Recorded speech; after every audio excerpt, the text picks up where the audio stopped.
అధిక బరువు అనేక సమస్యలకు కారణం. సాహితీ యోగా ఆన్లైన్ క్లాసులో జాయిన్ అవ్వండి. నమస్తే, వెల్కమ్ టు సుమన్ టీవీ. నేను పద్మిని. ప్రస్తుతంతో పాటు ప్రముఖ ఆధ్యాత్మికవేత్త, ప్రముఖ న్యూమరాలజిస్ట్, లక్ష్మీ నరసింహస్వామి ఉపాసకురాలు శ్రీమతి స్రవంతి గారు మనతో పాటు ఉన్నారు. మాట్లాడదాం అక్క. నమస్తే అక్క. నమస్తే పద్మిని. అక్క, వైశాఖ శుక్లపక్ష ఏకాదశి వచ్చేస్తోంది. మోహిని ఏకాదశి. మోహిని ఏకాదశి, మోహిని అవతారంలో చాగంటి వారి మాటల్లో వినాలి.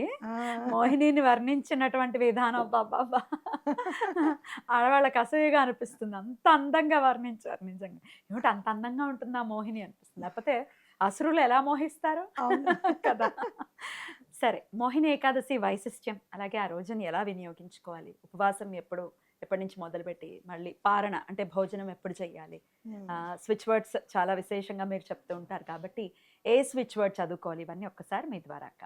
మోహిని అవతారము అని మనం అనుకుంటే గనక భగవంతుడు ఎప్పుడు మనకి సహకరిస్తాడు, ఎలా ఉంటే మనకి సహకరిస్తాడు అనేది మనకు అర్థమవుతుంది. ఇక్కడ రాక్షసులు దేవతలు ఇద్దరూ కూడా సమానంగా వాళ్ళ ఎఫర్ట్స్ అన్ని పెట్టి అమృతాన్ని తీసుకొస్తారు బయటికి.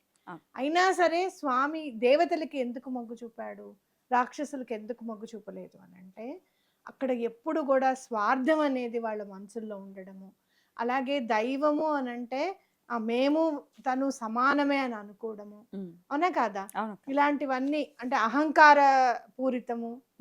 ఒక్కసారి వరం వచ్చేదాకా చాలా నిష్టగా ఉంటారు.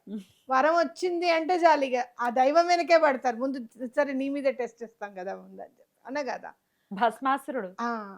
అలాగే ఎప్పుడు కూడా దైవం కంటే కూడా, యూనివర్స్ కంటే కూడా, విశ్వానికంటే కూడా, ఈ పంచభూతాల కంటే కూడా మేము చాలా గ్రేట్, మాకు చాలా తెలివి ఉంది అని అనుకుంటారు. కాబట్టి రాక్షసులు మనుషులు అంటే దైవము రాక్షసత్వము, దైవత్వము రాక్షసత్వం అనేది ఇక్కడ చూసుకుంటే కలియుగంలో చూసుకుంటే మనలో కూడా సరిసమానంగా ఉంటుంది. అయితే మనలో ఉన్న రాక్షసుడు చాలా ఎక్కువ ఎఫర్ట్స్ పెడతాడు ఇంకా, అవునా కాదా. వాళ్ళ మాకు తెలుసండి, అదే మీరు అనుకున్నంత గొప్ప వాళ్ళు ఏం కాదే, రోజు మాట్లాడుతూనే ఉంటాం మేము వాళ్ళతోనూ, మాకు అలా ఎప్పుడు అనిపించలేదే, వింటాం మేము అలా మాట్లాడుతూ ఉంటాం. ఎవరి గురించి అన్నా గొప్ప చెప్తూ ఉంటే భరించలేము. లేదు అంటే బలానా చోట ఇది తక్కువకు దొరుకుతుందండి, ఇక్కడ ఇది కొనకండి అని చెప్పి మనకు అవసరం ఉన్నా లేకపోయినా చెప్తూ ఉంటాం అనమాట, అవునా కాదా. కరెక్ట్. కాబట్టి దైవత్వము అనేది ఏంటి అంటే ఎప్పుడూ కూడా ఒబీడియంట్గా ఉండడము, ధర్మానికి కట్టుబడి ఉండడము. ఎవరైనా సరే తప్పు చేస్తూ ఉంటే మీరు ఇది తప్పు చేస్తున్నారు అండి అని చెప్పి నోరు విప్పి మాట్లాడటము, వీటన్నిటికీ ఇలాంటి లక్షణాలు కనుక మనకు ఉంటే కనుక తప్పకుండా అమృతం అనేది భగవంతుడు మనకు అందిస్తాడు అనేది మనం సారాంశంగా తీసుకోవాలి. ఒకటి. రెండు, దీన్ని చూస్తే నాకు అనిపిస్తుంది, అబ్బా కొంచెం తాగేదాకా రాహుకేతువులు ఎందుకురా భగవంతుడు గుర్తించలేదు, మన కోసమే చూడు అక్కడ కూడా మన కుండలీలో కూర్చోడానికి ఆయన వదిలేశాడు. పక్షపాతి కాదు అని ఖచ్చితంగా ఆయన పక్షపాతి ఏం కాదు కదా, గ్రహించాడు, వచ్చి కూర్చున్నాడు, తాగేశాడు అమృతాన్ని. అదే రాహు ఆ మోహన్లో పడలేదక్క. ఏం అతనే మాయావి, కానీ ఆయన మాత్రం లొంగలేదు. అంటే మనం ఇక్కడ ఇంకోటి కూడా నువ్వు చెప్తుంటే నాకు అనిపించింది, వైన్ షాప్ బట్టి ఆల్కహాల్ తీసుకొట్టా.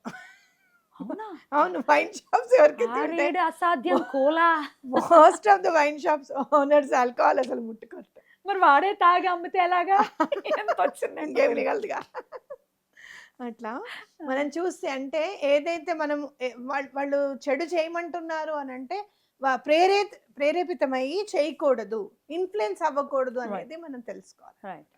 కాబట్టి ఇక్కడ చూసుకుంటే ఇంకా మరి మోహిని ఏకాదశి నాడు గనక మరి ఇంత మంచి వైశిష్ట్యత ఉంది కదా మరి, కాబట్టి మోహిని ఏకాదశి నాడు చేస్తే గనక ఎంత కష్టమో పడ్డామంటే అసలు మాకు చాలా ఇబ్బందులుగా ఉంది, మేము చాలా కష్టపడుతున్నాము, ఫ్రూట్స్ రాలేదు అనుకున్నప్పుడు ఈ ఏకాదశి నాడు గనక మనం చేస్తే అమృతం లాగా ఫ్రూట్స్ మనకి అందజేస్తాడు భగవంతుడు, తీసుకొచ్చి మనకి ఇస్తాడు. చాలా కష్టపడుతున్నావు కదా, ఈ ఒక్కరోజు చేసినా పర్వాలేదు, మేము చాలా రోజుల నుంచి అనుకుంటున్నామండి ఏకాదశి వ్రతం చేద్దాం అనుకుంటున్నాం, మాకు అవ్వట్లేదు అంటే ఈ ఒక్కరోజు చేసినా పర్వాలేదు, ఎందుకంటే వైశాఖ మాసం కాబట్టి.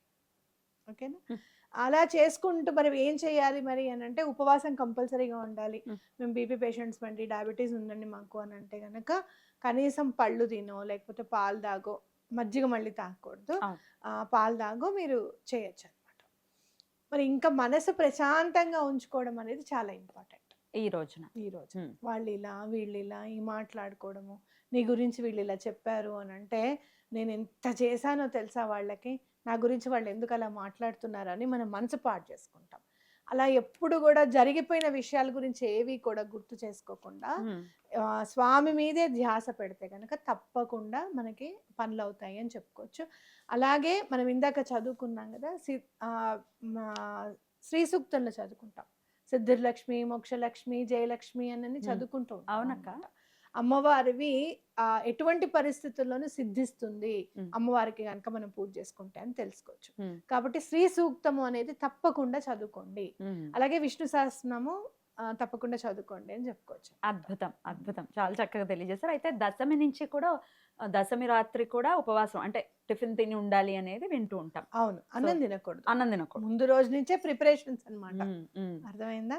ముందు రోజు నుంచే ప్రిపేర్ చేసుకొని అన్నం తినకుండా ఏదైనా టిఫిన్ తినేసి పడుకోవడం. ఆదివారం రాత్రి నుంచే, తర్వాత సోమవారం అంతా తలంటి పోసుకొని ఉపవాసం ఉండి ఆ రోజు నెక్స్ట్ డే పారణ చేయాలన్నమాట. నెక్స్ట్ డే ఎప్పుడు తినాలి? 8:25 లోపల తినేయాలి, భోంచేసేయాలి.